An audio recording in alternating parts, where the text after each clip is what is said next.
जी राम राम दोस्तों, ये एक वीडियो और बना रहा हूँ अब आज।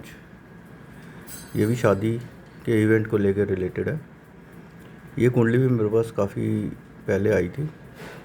जैसे कि पिछली कुंडली में बताया था कि शादी को देखने का क्या तरीका है, जो पिछली वीडियो डाली उसमें मैंने बताया था, थोड़ा समझाने की कोशिश की थी।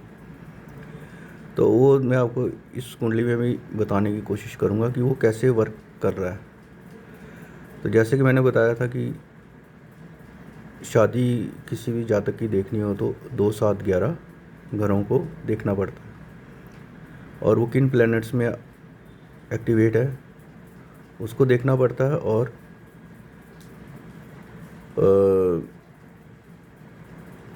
वो किस उसका नक्षत्र, शादी का नक्षत्र स्वामी कौन है वो देखकर फिर हम शादी की प्रेडिक्ट करते हैं। ये थोड़ी बातें मैंने पिछली वीडियो में क्लियर की, तो इसलिए इसमें शॉर्ट में चलूँगा।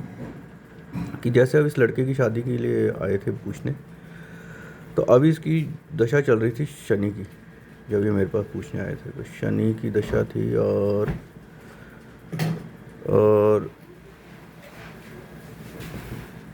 शनि की दशा थी, और केतु का अंतर चल रहा था जब इन्होंने मेरे से बात की थी। और वो देखें अगर हम टाइम, तो वो है 2023 से 24। तो तब इन्हें बताया था मैंने कि भी इस बच्चे की शादी जो है वो जब वीनस की दशा आएगी तो उसमें तय हो जाएगी।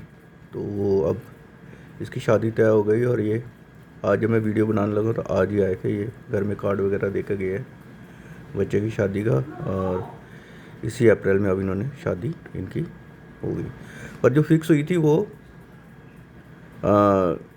जून 2024 के बाद फिक्स हो गई थी, जब वीनस का अंतर शुरू हुआ था। और अरेंज उसमें शादी का जो टाइम निकला वो भी अब अप्रैल में हो रही है शादी। तो वही मैं बताना चाह रहा था कि जैसे अब इस बच्चे की कुंडली में एक विशेषता ये है कि अगर आप इसकी कुंडली को ध्यान से देखेंगे तो इसकी कुंडली का जो शादी का कारक ग्रह है वो वीनस है। अगर इसके हम लग्न चार्ट पे जाते हैं तो जो वीनस है वो तीसरे घर में बैठा है, और वो किसी पर दृष्टि नहीं डाल रहा है, किसी को नहीं देख रहा है। और अगर यहाँ पे नीचे वाले चार्ट में जाते हैं तो हम देखते हैं कि वीनस तो अकेला है। अब केतु में भी किसी में भी नहीं आ रहा है। केतु के अगर प्लैनेट में देखें तो कहीं पे एग्जिस्ट नहीं कर रहा है। जैसे केतु में एग्जिस्ट कर रहे हैं सन, राहु, और सन में मंगल, गुरु, मून में राहु, केतु, मंगल में आ रहा है ये। जैसे मंगल में वीनस आ रहा है, राहु आ रहा है, तो इसका मतलब ये मार्स से भी कनेक्टेड है, तो इसकी शादी मंगल भी दे सकता है। और कोई भी प्लैनेट के साथ अगर देखें तो ये कनेक्टेड नहीं है। अब वो मैंने पिछली में बता दिया था कि वो हम शादी का जो कारक ग्रह है वो कैसे देखते हैं। वो हम देखते हैं कि कसफल सब लॉर्ड 7th हाउस का क्या है। तो अगर आप इसके 7th हाउस का कसफल लॉर्ड देखेंगे तो वो वीनस ही है। तो ये बड़ी इंटरेस्टिंग चीज़ है इसके अंदर, इस चार्ट के अंदर, कि वीनस ही शादी का कारक है, और वो सिर्फ खुद में और सिर्फ मंगल के साथ कनेक्ट होकर ही शादी दे सकता है। जब ये वीनस और मंगल दोनों में से कोई भी अंतर में आएगा, अब वो प्रायोरिटी देख लेते हैं कि पहले कौन सा आ रहा है।